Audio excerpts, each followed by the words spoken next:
Kamu pasti pernah membuat keputusan yang salah. Mungkin kamu mengambil kesempatan yang salah, mungkin kamu memilih orang yang salah, mungkin kamu memilih bertahan di hal yang ternyata nggak ada gunanya. Kamu juga pasti pernah gagal. Mungkin kamu gagal masuk ke universitas impian kamu, atau mungkin kamu gagal tes beasiswa, atau mungkin kamu mengecewakan orang tua, atau mungkin sesimpel kamu pernah ditegur sama atasan kamu karena kerjaan kamu salah. Atau bahkan mungkin kamu pernah gagal melindungi diri kamu sendiri dari rasa sakit.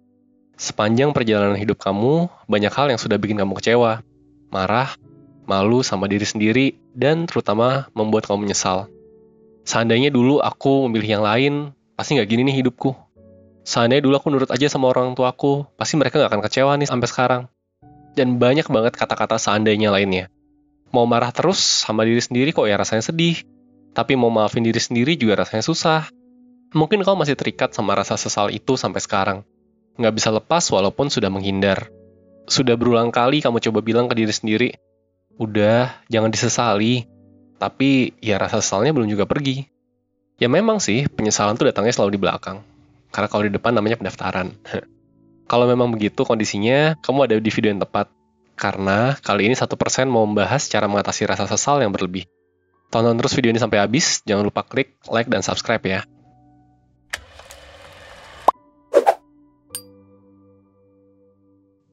Oke, kita mulai ya. Sebetulnya apa sih sesal itu? Secara singkat, penyesalan adalah saat di mana ekspektasi kamu tidak sesuai dengan kenyataan. Kamu berharapnya dapat, kenyataannya nggak dapat.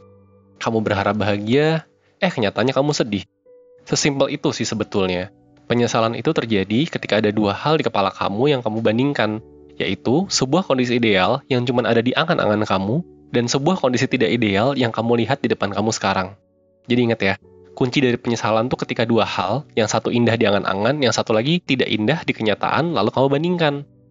Makanya rasa sesal itu biasanya muncul ketika kita memikirkan salah satu dari dua hal tersebut, lalu nggak sengaja pikiran membandingkan itu muncul gitu.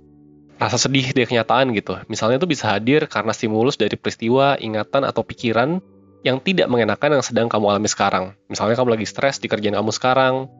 Sebenarnya kan stresnya itu ya, soal pekerjaan sekarang. Nah, tahu-tahu nih, otak kamu dengan kurang ajarnya malah mengingat sebuah kejadian di masa lalu di mana bisa aja sebetulnya kamu milih pekerjaan yang lain. Terus kepikiran deh, kenapa ya aku dulu nggak milih pekerjaan yang satu itu? Seandainya dulu milihnya bukan yang ini. Nah, terus udah deh. Kalau udah mulai membandingkan gitu, masuk deh ke perasaan penyesalan yang super-super nggak enak. Oh, by the way, ada sebuah fakta unik tentang rasa sesal yang harus kamu ketahui. Sebuah penelitian menunjukkan bahwa dalam penyesalan jangka pendek, biasanya yang muncul itu adalah penyesalan akan tindakan atau kesalahan yang baru saja kamu buat. Contoh nih, kamu menyesal karena kamu resign, atau kamu menyesal karena kamu berbuat salah, atau kamu menyesal karena apa gitu, karena kamu melakukan sesuatu yang salah. Penyesalan kayak gitu emang sering banget kita alami.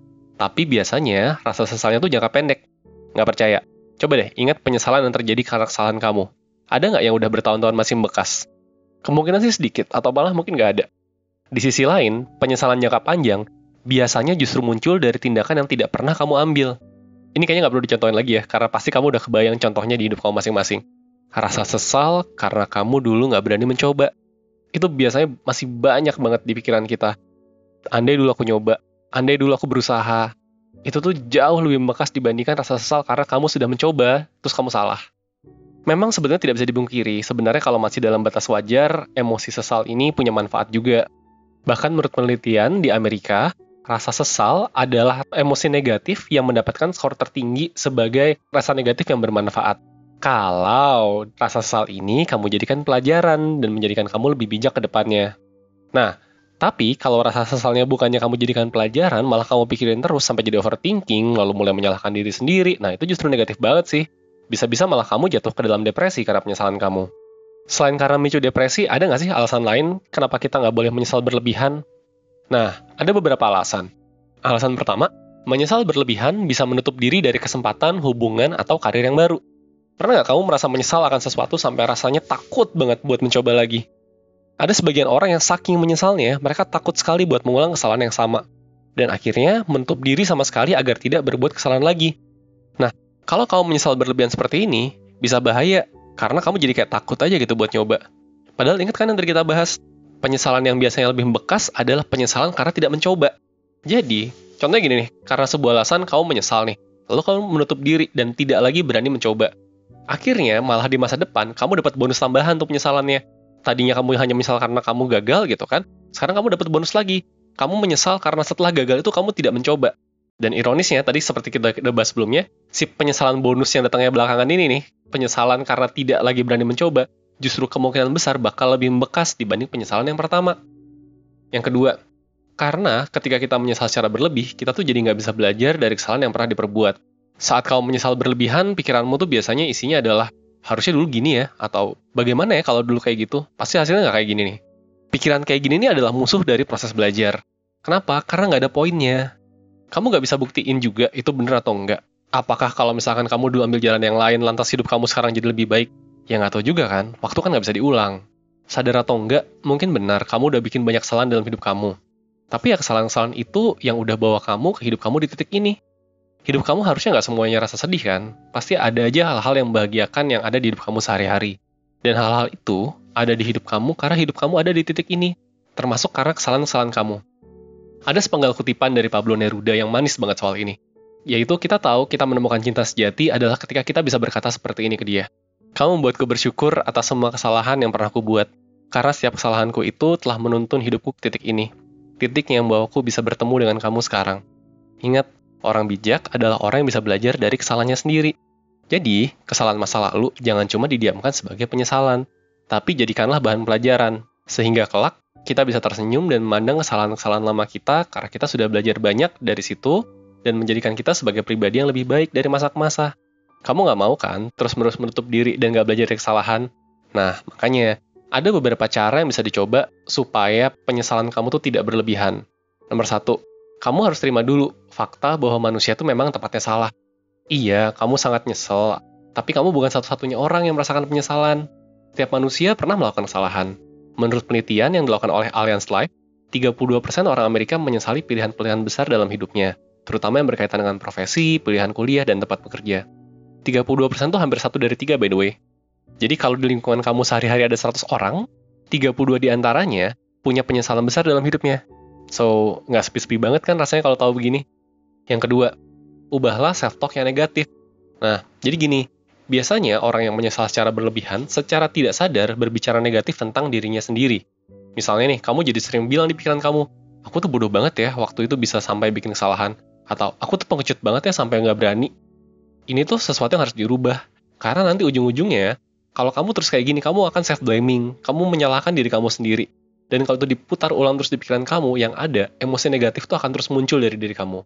Self-talk yang negatif bisa kamu ubah menjadi kata-kata baik untuk diri sendiri. Contohnya gini, kita bisa mulai dengan mengubah kata-kata negatif ke diri sendiri menjadi kata-kata positif yang menyemangati untuk lebih baik ke depannya. Coba gini, next time kamu menyesal, lagi ngerasa nyesel banget nih, coba cari tempat yang tenang, pejamkan mata kamu, terus coba ngobrol gini sama diri kamu sendiri. Hai diriku, maaf ya kemarin kita sudah membuat kesalahan. Next time, kita usahain lagi ya, biar nggak salah lagi. Yuk, kita berpikir bareng apa yang harus diperbaiki biar nggak salah lagi. Susah sih emang mengubah self-talk negatif, apalagi kalau sudah sampai jadi kebiasaan. Tapi kamu bisa kok melatihnya sedikit demi sedikit. Kalau kamu merasa perlu dibantu dalam latihannya, kamu bisa menghubungi tenaga profesional. Tenaga profesional punya teknik-teknik khusus untuk latihan mengubah self-talk negatif. Salah satu bantuan profesional yang bisa kamu dapatkan ada di 1%, kamu bisa pakai mentoring atau counseling 1%. Di layanan ini, kamu bisa diskusi dengan para mentor buat dapat insight sesuai dengan permasalahan kamu. Selain itu, kamu juga akan mendapatkan hasil interpretasi tes psikologi dan worksheet sesuai permasalahan yang kamu alami. Sudah ada 10.000 orang lebih yang merasa terbantu dengan layanan mentor dan counseling dari 1%. Yang ketiga, ganti perspektif untuk melihat hal yang disesali sebagai pengalaman belajar. Nah, pahami dulu kenapa kamu bisa salah tuh. Misalnya, oh ternyata itu kamu memutuskan karena waktu itu kamu marah gitu. Ya udah, jadi besok-besok kalau lagi marah jangan bikin keputusan. Atau, oh waktu itu aku bikin keputusan gara-gara aku nggak tahu sedetail-detailnya apa yang akan aku lakukan. Ya udah, besok-besok kalau memutuskan cari tahu dulu secara detail, kan gitu. Yang keempat, segera lakukan perbaikan. Jangan menunda untuk melakukan tindakan yang dapat memperbaiki kondisi akibat keputusan salah yang sudah kamu ambil. Nah, jadi kalau kamu bikin salah sama orang nih, ya udah minta maaf sama orang yang pernah kamu sakiti. Segera perbaiki situasi di mana kamu membuat kesalahan di pekerjaan. Segera cari kesempatan lainnya untuk mengganti kesempatan yang hilang. Biasanya nih, kalau sampai menyesal dalam, yang disakiti itu bukan cuma orang lain, tapi juga diri sendiri.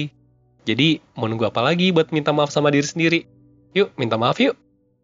Masih ada kehidupan kok setelah hal yang kamu sesali terjadi.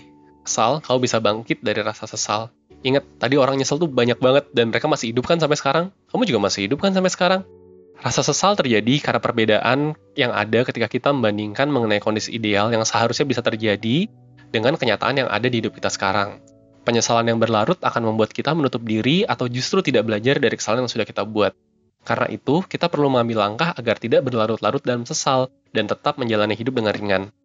Oke, sekarang kita udah sampai di akhir video. Kalau kamu butuh teman diskusi yang profesional, seperti yang udah dijelasin tadi, kamu bisa gabung ke layanan mentoring atau konseling dari 1%.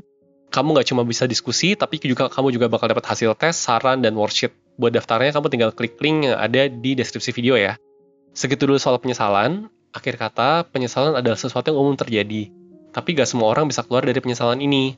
Tapi kamu harusnya bisa kok. Bisa kan? Bisa lah, yang subscribe 1% kan orang-orang yang niat mau berkembang terus tiap harinya, termasuk kamu. Ya kan? Udah dulu ya, Rizky dari 1% undur dulu. Semangat ya!